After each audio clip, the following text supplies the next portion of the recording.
my channel. I had a friend of mine ask me to do a little segment about night sweats and ulcerative colitis. So I decided, even though it's really super embarrassing to talk about, that I was going to do it. Yes, I have experienced night sweats.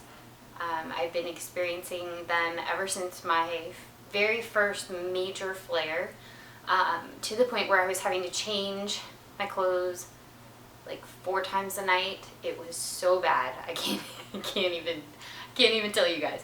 I'm sure most of you understand. It got to a point where I just kept a stack of towels next to my bed, so that I could just lay a new one onto the bed each time I had to wake up. And then I don't want to tell you guys this. I did get to a point where I just stopped wearing clothes to bed altogether because it was just pointless. I'm sure the majority of you can relate, or some of you. So it took me a while to kind of like figure out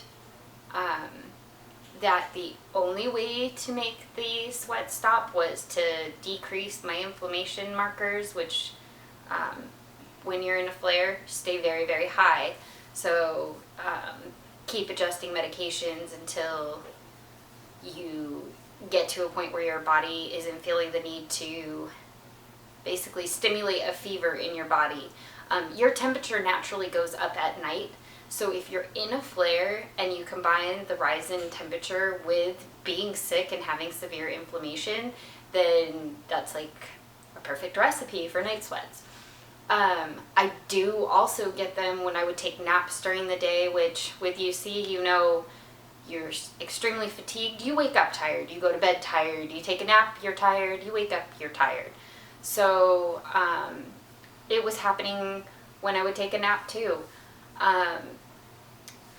So I would say that getting my flares under control was the only way for me to stop it, though I did do some reading and I see that it looks like some of the medications can also cause you to have night sweats, and you'll have to look at the side effects of each of your medications to find that out. For me, I'm currently on Humira, and I am taking CBD oil, and I'm sticking to an extremely strict diet that works for me. I don't really talk about food on this channel because everyone is different. What works for me may not work for you. So that is how I have maintained my flare. But while I was in the throes of the night sweats, I would say that I found that if I took Tylenol prior to going to sleep, it could prevent the night sweats for a majority of the evening. But when I was so super sick, I didn't want to take anything additionally that I had to.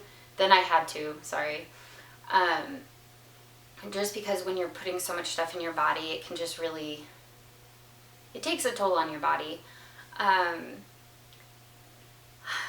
Other tips I have: keep a stack of towels next to your bed so when you wake up, you can just lay a new towel, and you can use part of that towel to cover up your pillow, so that you don't have to change your pillow sheet and your bed sheets each time it happens.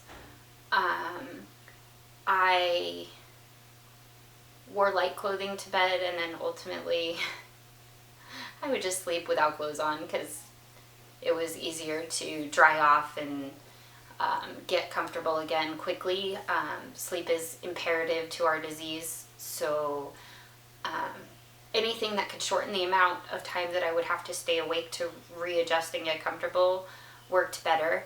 I also recommend, if you can't take Tylenol, don't take it. But anything to kind of help reduce your body temperature at night. So I would lower my temperature in my house to 68. If it was really bad, I would lower it to 66. Whatever's comfortable for you. I don't think that there's really anything else that I found that worked. I'm trying to think through my diet if there was anything that I found if I ate it would help. I just know eating a lot of anti-inflammatory foods helped me get control of the inflammation in my body. So I eat a ton of blueberries. One, they taste good, and two, they're like, I'm sure there are other foods that are anti-inflammatory that are probably better, but I can incorporate blueberries into my smoothies. I can add them to other foods that I'm eating. I can toss them into my salads. So eating maybe some anti-inflammatory foods that work for your body, I would highly recommend that. Other than that, like, I don't want to leave everybody hopeless, but honestly, it's your body trying to fight off what it thinks is an infection. And if you have contracted C. diff on top of a UC flare, your body legit is fighting an infection.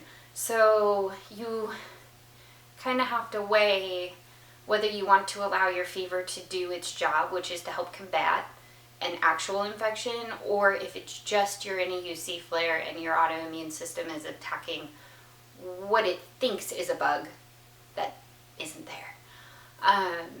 If you guys have any questions, go ahead and comment below. I want to help. At least based on what I know.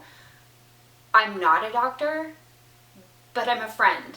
I can be a supportive friend. I can make sure that you don't feel alone when you're going through this, and I can talk about the embarrassing things that we don't really want to talk about.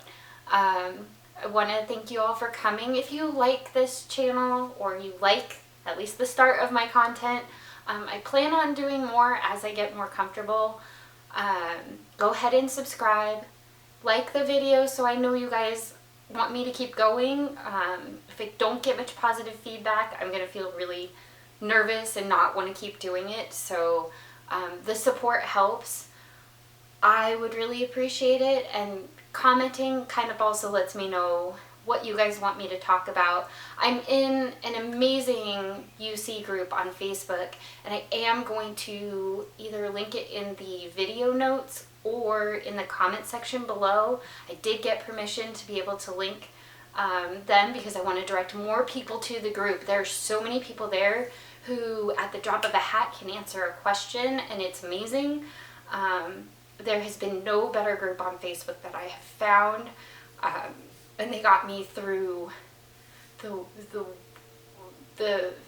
they got me through like the initial intense fear and worry and questions. I had so many questions, so super beneficial. I will again put it down below, and I recommend, I think you have to answer a couple questions to get in, but you can be a family member of somebody with ulcerative colitis. You can be a friend of somebody with ulcerative colitis. It's a support group for all.